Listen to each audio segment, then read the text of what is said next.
warahmatullahi wabarakatuh. Perkenalkan, nama saya Reki Rizka dengan NIM 2092211 dari kelas 1A Pendidikan Islam Anak Usia Dini, Fakultas Tarbiyah dan Keguruan, Universitas Islam Negeri Sultan Taha Saifuddin Jambi.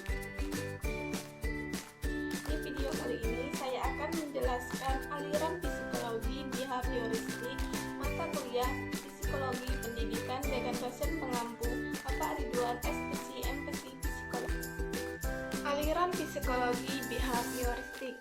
Pengertian aliran behavioristik.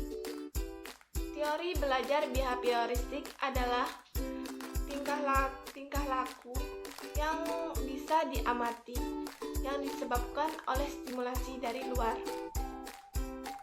Teori ini menjelaskan bahwa belajar merupakan perilaku yang bisa dilihat, diukur, dan dinilai secara konkret. Adapun tokoh-tokoh yang menganut teori behavioristik. 1. Menurut Edward Lee Thorndike, proses interaksi secara stimulasi dan respon. Contohnya, pikiran dan perasaan sebagai stimulasi dan tingkah laku dan sebagai respon. 2. Menurut Robert Gagne, proses suatu organisasi atau perubahan suatu perilaku sebagai akibat pengalaman yang pernah dialami. Yang ketiga, menurut Ivan Pavlov, keterkaitan kebiasaan pola suatu makhluk. Contohnya, kebiasaan membunyi lonceng pada anjing saat ingin diberikan makanan. Yang keempat, menurut Albert Toddler, perilaku individu bisa timbul dikarenakan proses tindakan peniruan. Dinamika perilaku manusia. Dinamika perilaku manusia adalah kumpulan perilaku yang dimiliki oleh manusia dan dipengaruhi oleh adat, sikap, nilai etika, kekuasaan persuasi, dan genetik. Psikologi memberikan sambungan terhadap pendidikan karena subjek dan objek pendidikan adalah manusia individu. Psikologi memberikan wawasan bagaimana memahami perilaku individu, proses pendidikan, serta bagaimana membantu individu agar dapat berkembang optimal.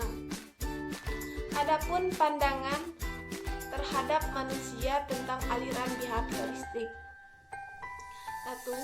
Menurut teori behavioristik, belajar adalah perubahan tingkah laku sebagai akibat dari adanya interaksi, stimulasi, dan respon.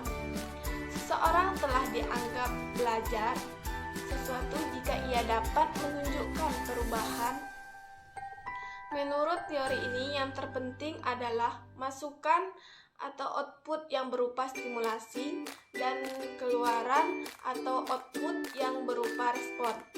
Yang kedua, pola dan tahap-tahap ini bersifat hierarkis. Piaget membagi tahap-tahap perkembangan.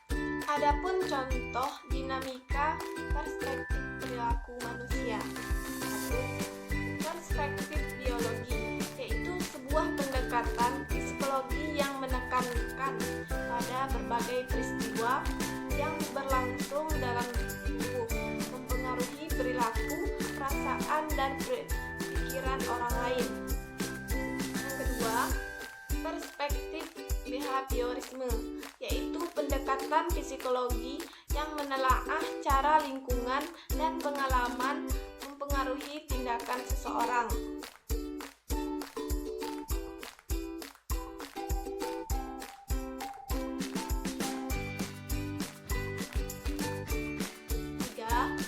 Perspektif kognitif.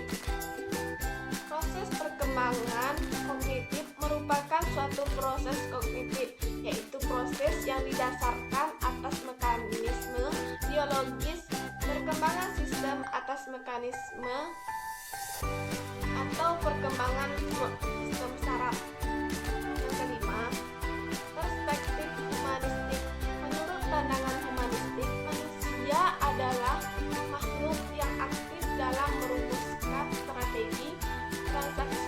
dan lingkungannya. Mungkin hanya itu penjelasan dari makalah saya. Saya akhiri. Wassalamualaikum warahmatullahi wabarakatuh. Dah.